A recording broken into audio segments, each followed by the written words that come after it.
who were the Saxons? The Saxons were a people from North Germany who migrated to the island of Britain around the 5th century. There were actually three main peoples: the Saxons, the Angles, and the Jutes. After these people moved to Britain, they became known as the Anglo-Saxons. Eventually, the name Angles became the English, and the land became known as England.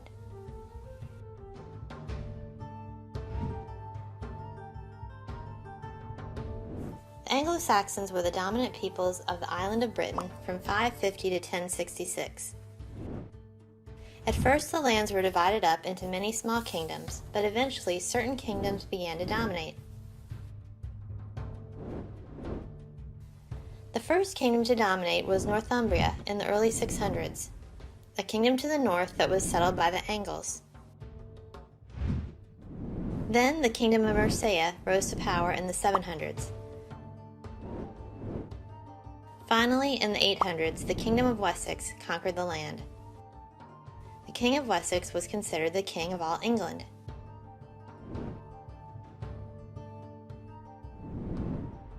In the mid-800s, the Danes, people from Denmark, began to invade England. At first, they just raided the coastlines, but soon they were taking over land and establishing settlements. In 870, the Danes attacked the kingdom of Wessex. A young prince by the name of Alfred led the Saxons against the Danes and won a great victory at the Battle of Ashdown.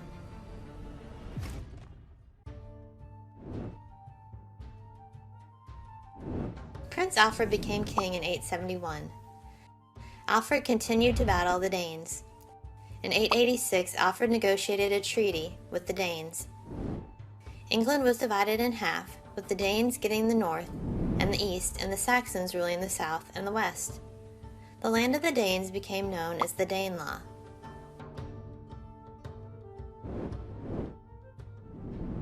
King Alfred became known as Alfred the Great. He did a lot to establish the Kingdom of England. He built up the borders to protect his people from the Danes. He also established laws, education, a navy, and reformed the English economy. At the top of the Anglo-Saxon social order were the kings. Below them were the thanes. Thanes were powerful men who owned land and reported to the king. They could have influence over who was king and what the king did. Below the thanes were freemen called churls. At the bottom of the social order were slaves. Some slaves were people that were captured in battle, but other slaves were people who could not pay their debts. Slaves had no rights in Anglo-Saxon England.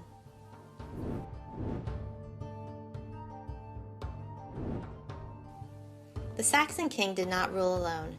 He had a council of thanes and bishops who helped him rule. This council was called the Witan, or Wittenschmont. The Witan advised the king, kept the king from abusing his powers, and sometimes even elected the new king. The laws of the Saxons were very primitive. For example, if you stole something, you may have your hand chopped off. Murder or injury to another person was punished by the fine called the weregild. The weregild varied depending on the rank of the person. For example, if you killed an important person like a thane, you would owe 1,200 shillings. If you killed a lower class person like a churl, you may owe only 200 shillings. If you injured someone, different parts of the body were worth different amounts of money.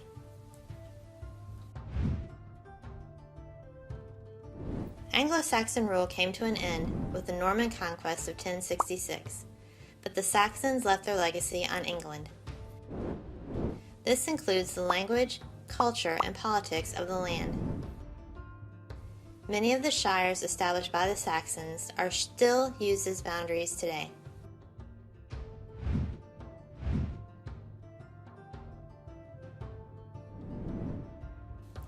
The Saxons got their name from their short sword called the scramasax. Alfred the Great is the only English king known as the Great. Saxon lands were divided into shires, which were further divided into hundreds. A peace offering of a shire was called the shire reeve. This later became known as the sheriff. A lot of what we know about the early Saxons was recorded by a monk named Venerable Bede. He is sometimes called the father of English history.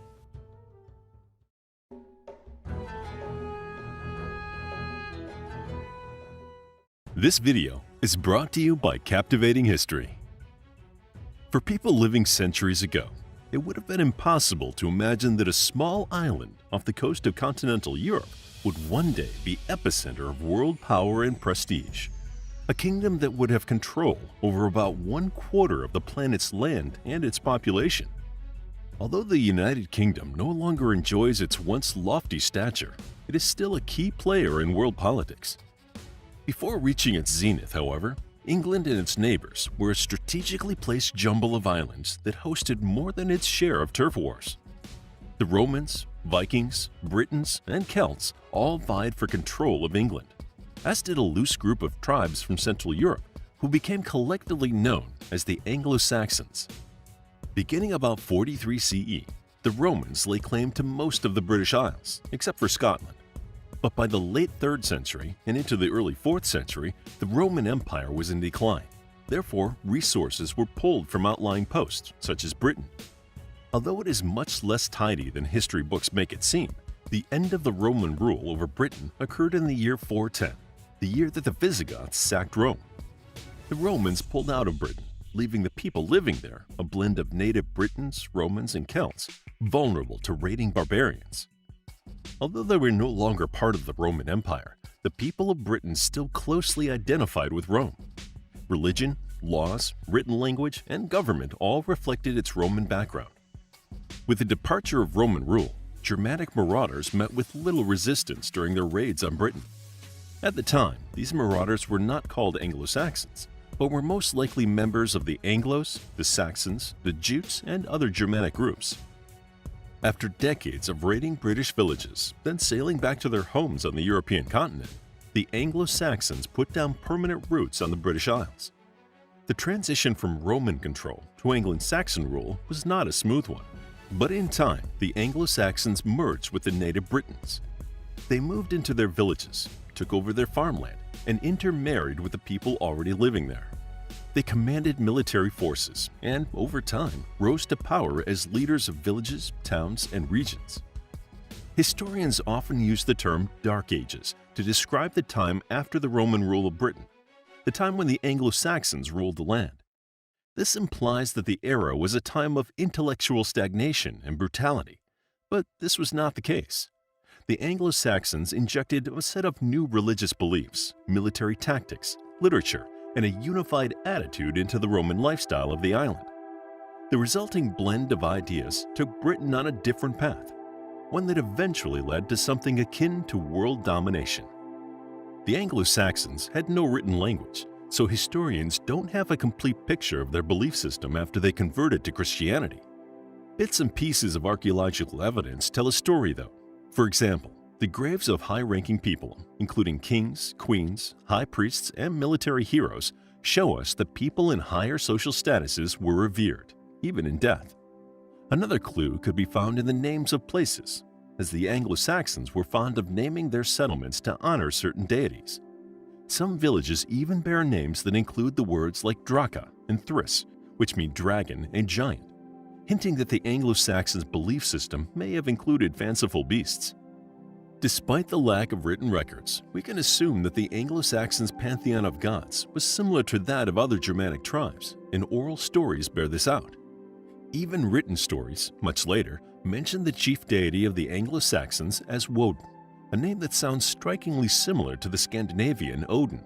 Various Anglo-Saxon gods remain part of our everyday vocabulary in the names of the days of the week. Tuesday, for example, comes from Tuesday, and Thursday comes from Thorsday. The Anglo-Saxons must have felt so strongly about keeping their deities in the names of the days, because the names have lasted for centuries and have become ingrained in the English language.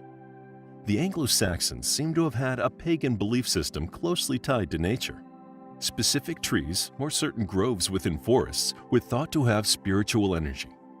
Interestingly, many of these places were used as sites for churches and Christian structures. The Anglo-Saxons organized themselves into social classes similar to other Germanic tribes. At the head of the tribe is the chieftain, a title that later became king. The position of chieftain or king passed through male bloodlines, with the ruler's eldest son as the heir. The word king comes to us from the ancient word kin, which literally means family lineage. The Anglo-Saxons strongly believed that the male bloodline had to be kept pure because it was the family's link back to Woden. Once the Anglo-Saxons of Britain converted to Christianity, the custom of heredity remained important, though sometimes the crown passed to indirect heirs and even female leaders. Before their conquest of Britain, the Anglo-Saxons had no written language. They only developed one after their conversion to Christianity. But this doesn't mean that the Anglo-Saxons were not creative storytellers. Once they adopted a written language, they recorded many of their legendary tales, most notably Beowulf. This epic poem was first put to paper in the 19th century by an unknown scribe. Over time, Christian elements were added to the story. Beyond the tribal chieftains, the Anglo-Saxon villagers were structured with social hierarchies similar to other medieval settlements. There were farmers, merchants, builders, and people who made weapons, cloth, leather goods, and other necessary items. This working class answered to the ruling class, but were free to live their lives as they wished. The slave class enjoyed far fewer freedoms. The most prominent occupation was farming. The production of food also included hunting and fishing.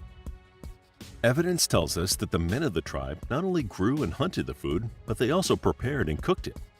Women baked bread, brewed beer, and made cheese, but it was the task of the male members of the community to cook the meat they procured. Women in Anglo-Saxon culture, no matter their social standing, served drinks to the men. The Anglo-Saxons may have earned a reputation for violence and brutality, but they also loved to have a rowdy good time. Parties with drinking, feasting, singing, dancing, and beautiful women were commonplace. As shown in caricatures of the Anglo-Saxons, they did decorate with deer antlers and drink from polished horns. Both men and women worked as entertainers, dancing, singing, or acting out oral stories for enthralled crowds at festivals and gatherings. The Anglo-Saxons didn't make wine, but they did make a weak beer. Their beverage of choice, however, was mead, a drink made with fermented honey with a higher alcohol content. When they weren't celebrating with mead and venison, the Anglo-Saxons were often engaged in battles against the Britons and the Romans, who ruled over them. When the Romans pulled out of Britain, the Anglo-Saxons exerted their formidable power over the Britons living in coastal communities. The warfare was more like raids. Between attacks, the Britons carried on with their own lifestyles, and their way of life was not greatly changed by the Anglo-Saxons for decades. When the Anglo-Saxons eventually settled in parts of Britain, they fought off Viking raiders in the same manner that the Britons fought them. The chieftains of several of the Anglo-Saxon settlements on the British Isles banded together against the invading Vikings. Leading them was an Anglo-Saxon king who became known as Alfred the Great. Under his leadership, the Anglo-Saxons defeated the Vikings at the Battle of Edington in 878. After that, the Vikings retreated to the northeastern region of the island and left the remaining territory to the Anglo-Saxons. The Anglo-Saxons developed some battlefield innovations that changed warfare for the Britons, Anglo-Saxons, Vikings, and later the Normans. First, they brought together numerous small village armies into one large, well-organized, and well-commanded fighting unit. They employed archers, javelin throwers, and slingshotters, besides swords and spears. Soldiers used large shields to form an impenetrable wall. Anglo-Saxons even used horses in battle. The Anglo-Saxons held control over Britain until 1066, one of the most momentous years in world history. The Anglo-Saxon king, Edward the Confessor, died, and the crown passed to his successor, Harold Godwinson. His reign, however, lasted only about 9 months. Shortly after, William the Conqueror of Normandy launched the Norman invasion and attacked Britain. Following the Battle of Hastings in October of 1066, the Normans took control of Britain away from the Anglo-Saxons, although the majority of the people living on the islands remained Anglo-Saxons. Even though historians refer to the Anglo-Saxon era in Britain as the Dark Ages, the Anglo-Saxons made their mark on the history of England, and in fact all of Europe. Once they converted to Christianity, They helped to initiate the conversion of their pagan allies, using their various alliances to negotiate foreign relations and to establish a booming trade. Perhaps their biggest contribution was their success in merging the different kingdoms of Britain into one unified force. For the first time, the people living on the British Isles viewed themselves as something bigger than their individual kingdom. They viewed themselves as English. To discover more about the history of the Anglo-Saxon people, then check out our book, The Anglo-Saxons, a captivating guide to the people who inhabited Great Britain from the early Middle Ages to the Norman Conquest of England. It's available as an ebook, paperback, and audiobook. Also, grab your free Mythology Bundle ebook for free while still available. All links are in the description. If you enjoyed the video, please hit the like button and subscribe for more videos like this.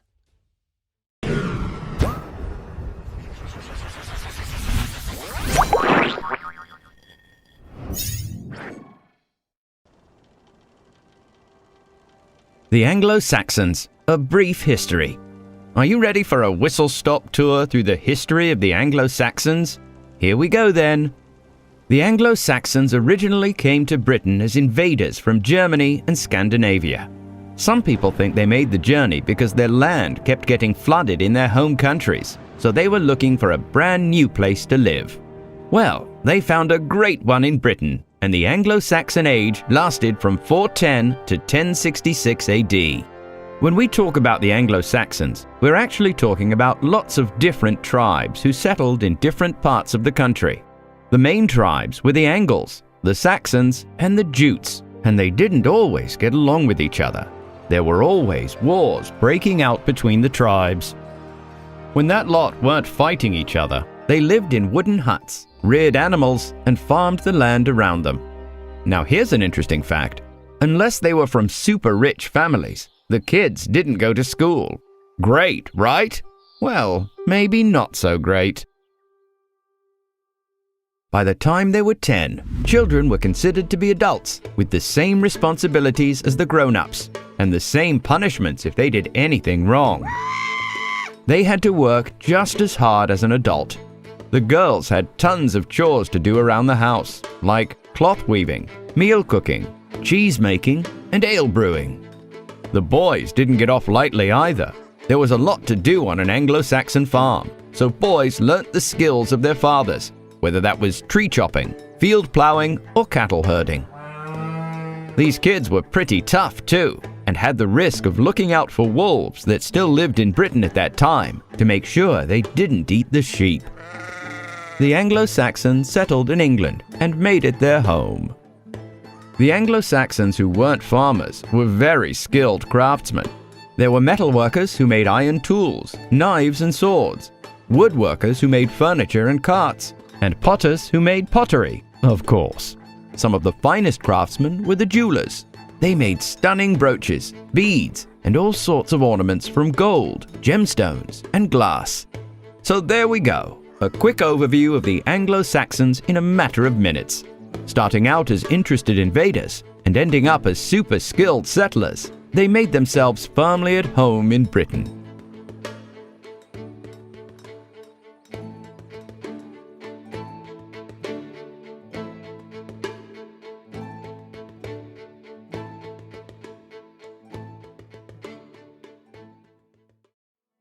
Britain today is a multicultural island, with a native population boasting a rich heritage of Anglo-Norman, Celtic, Latin and French tradition, in addition to a more recent, albeit extremely embedded and equally British mixing pot culture from the various diasporas that now call this island home, namely Indian, Caribbean, Polish, Slovakian and Nigerian, to name but a few. The past, of course, was no different. While the names of these groups may have differed, and their geographic origin was somewhat nearer to the island than the diasporas of modernity, nevertheless, the British have a proud heritage of being made up from migratory people. This video will look into the history of the migrations of perhaps the most important single group in English history, the Anglo-Saxons.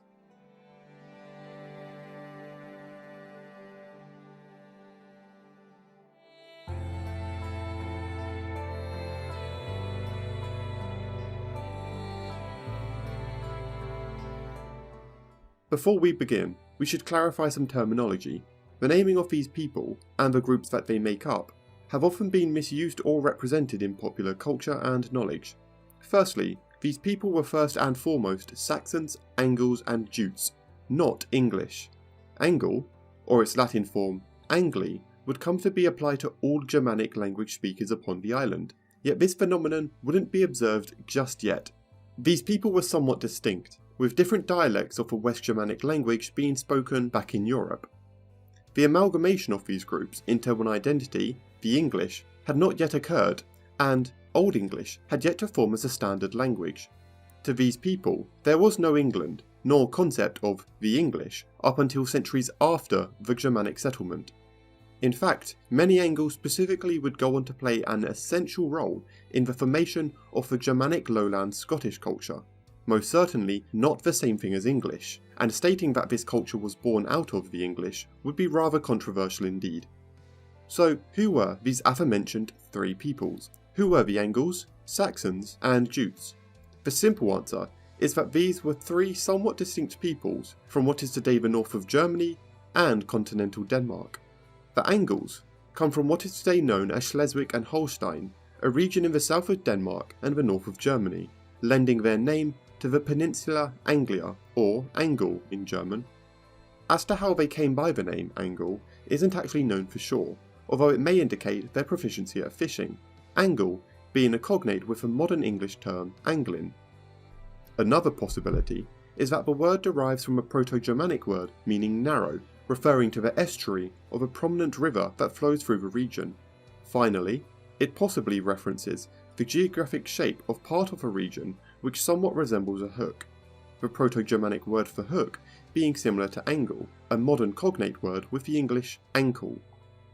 Secondly, we have the Saxons, who hail from a place called Saxony, a region which still exists today as a German state, although the historic borders have moved around somewhat. Saxony remained an important Germanic kingdom throughout the early medieval period. It must be remembered that only some of the Saxons chose to migrate to Britain. As for their name, Saxon most definitely refers to the sax, a knife that these people were well known for using, coming from the Proto-Indo-European word sec, meaning to cut. A cognate can be found in the modern English verb to saw. Finally, and perhaps the least known, are the Jutes. The Jutes, like the Saxons, have left a great legacy on the lands they inhabited, with the continental portion of Denmark today being known as Jutland. The name of these people is a Latin variation of Jutes, the Old English word for this group. Jutes in turn comes from the Proto-Germanic Jutaz, which may mean various things, although giants and the Great Ones seem most plausible, perhaps referencing the physical stature of these people when compared to their southern neighbours. The Jutes perhaps are the most intriguing and unique of the three Germanic peoples to settle in Britain. It is very possible that they were the same peoples as the Euphianese Franks of Flanders, a region which borders the Jutish settled part of England. Supporting this is the fact that many historians believe that the Jutes were, in fact, at this point in history, not living in Jutland at all, but forced to migrate to Frisia and Flanders due to the Danish migrations into what is today continental Denmark. These relocated Jutes would be the ones to settle England, explaining the Frankish and North Sea influence on Jutish archaeological finds that are very distinctive compared to the North German styles of the Angles and Saxons. Now that we know who these people were and who they were not, how they saw themselves and the connections between each other, we can begin to explain the story of just how these people came to utterly dominate the majority of the island of Britain, an island already inhabited by millions of Celtic and Romano-Celtic people. Be sure to stay tuned and look out for the next video, The Anglo-Saxon Settlement of Britain, for this intriguing story. Special thanks to our Imperator level patron, Fernando Lopez Ojeda. As always, thanks for watching. Be sure to like and subscribe for more great historical content. Feel free to follow our social media or join our Discord server, linked in the description below. And if you're feeling extra generous, why not become a patron and subscribe to our page on there. Today, if something has been altered by the English language or culture, we refer to it as anglicized, a term used quite often given the vast amount of peoples that the English have anglicized to some degree or another. But when, how, and why were the English anglicized? The process of making England itself an Anglo-Saxon land and people saw its start within the mid-5th century, as Rome was saying its goodbyes to the British Isles and had propped open the door for other continental Europeans to take their place.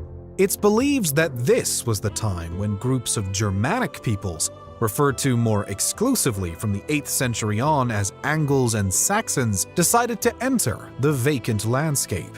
There was still an indigenous population across England, namely the Britons, with the neighbouring Picts and Scots from Scotland and Ireland, but the withdrawal of the Romans left a prominent hole waiting to be filled. The story of exactly how this played out, however, is a bit fuzzy. Historical sources on the matter are scant and convincingly unreliable, but a few do exist. If the Chronica Gallica of 452 is to be believed, as of 441, the British provinces had suffered various defeats and misfortunes, and were reduced to Saxon rule. Others, such as a cleric by the name of Hildas, who wrote during the 6th century, talks of the Romans leaving English lands and making way for savage assailants who entered in their place with the goal of violent conquest and the utter suppression of the indigenous population.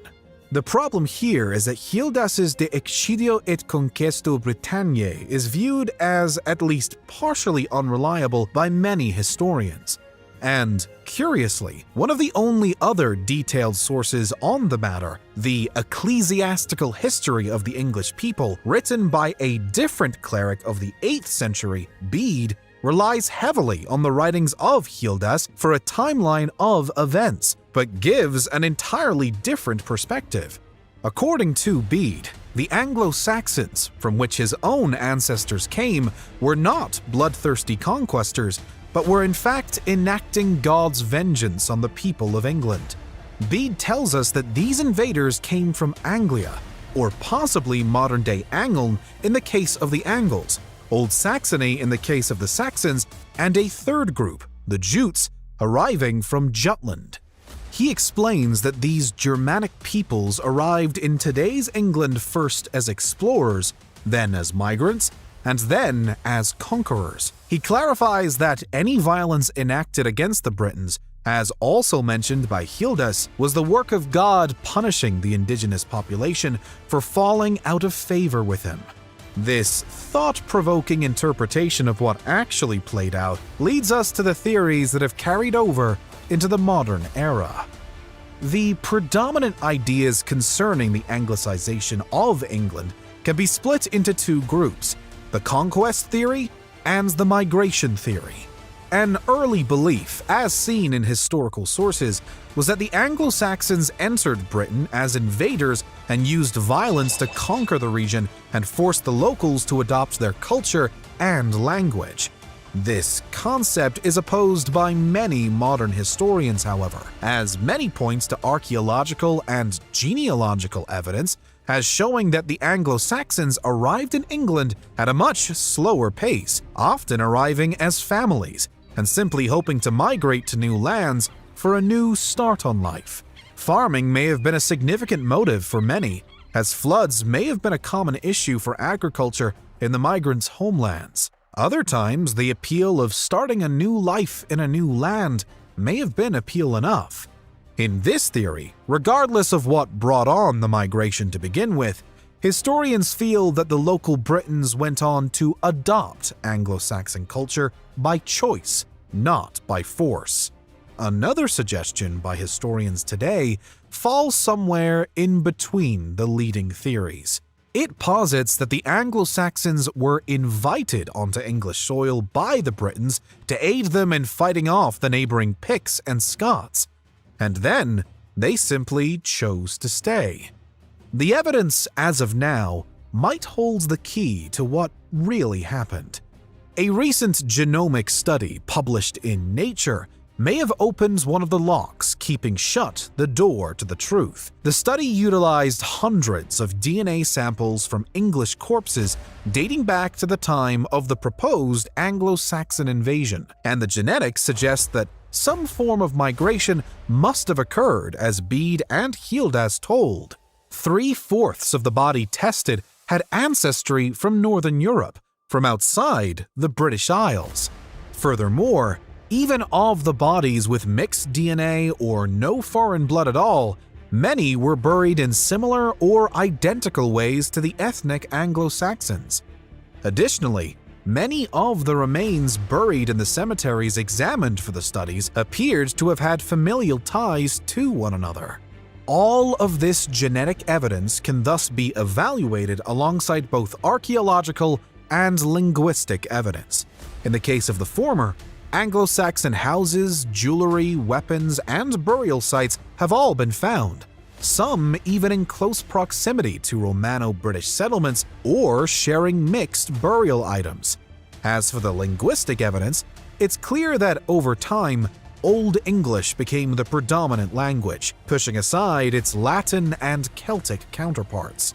After the collapse of the Roman presence in Britain, the use of British Latin was becoming less sturdy, although those who spoke Latin and British Celtic were the dominant speakers of the region still. The Germanic-speaking Anglo-Saxons would have been the minority, and yet, only a few centuries after their arrival, Old English had taken hold and was still on the steady rise, pushing Latin and the local British Celtic language to the side.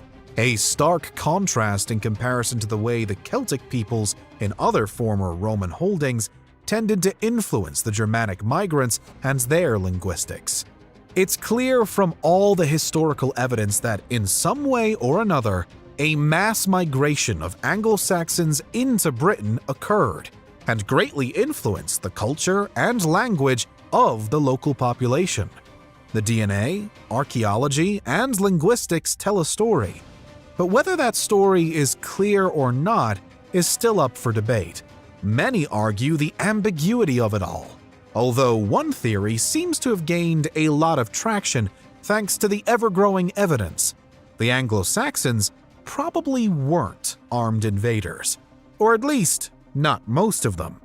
Some discoveries, such as a handful of Anglo-Saxon bodies buried with Roman-style military necessities, suggest that at least a small portion of the migrants may have been invited in after all, to aid the Romano-Britons in their clashes with other invaders. This, however, still doesn't explain the majority of the evidence. The finding of Anglo-Saxon families buried together in cemeteries, for one matter, advocates that a large portion of the migrants came as family units to begin new lives together in Britain. The existence of many Britons buried in the same manner and with the same possessions as the Anglo-Saxons suggests that there may have, in fact, been voluntary adoption of Anglo-Saxon culture by the locals, leading to a slow shift of beliefs, traditions, and artifacts. Such a theory would also explain why the Germanic language seems to have overtaken both pre-existing Britannic tongues. In different regions of Roman Gaul, the Germanic peoples often adopted the cultures and languages of the locals, indicating that the opposite taking place in Britain can be due to a choice by the Celtic and Latin-speaking natives to adopt the new Germanic tongue. All of this, in addition to the genetic makeup of the corpses tested, might point to a slow, civilian migration process and innocent intermingling of local and foreign peoples. What it seems not to point to is the idea that a vast wave of invaders suddenly stepped ashore to spread violence and conquest across the English lands. This isn't to say that Gildas and Bede were entirely wrong, but it would be fair to say that they may not have been entirely right either. Thus, the answer to why the Anglo-Saxons made their way to the British Isles through Rome's open door is nuanced and partially unsolved. But in summation, the main reasons why they may have wanted to migrate to Britain might have been due to a direct invite by the Romano-Britons, or because of the great agricultural possibilities, or maybe just to start a new life. And for the reason of conquest cannot be unequivocally ruled out across the board, it's likely that a combination of multiple of these motives led to the Anglicization of England. and in turn, many other nations. After arriving, the new world of the Anglo-Saxons seemed to have flocked to their sides and mimicked their every move. It wouldn't be long before these newcomers would become the leaders of the kingdom that would make up what we know today as the English nation. With the Romans gone, the Britons at their side, the Scots and Picts at bay, and new kingdoms at their feet, we may not know why the Anglo-Saxons went to Britain in the first place, but it's pretty clear why they never left.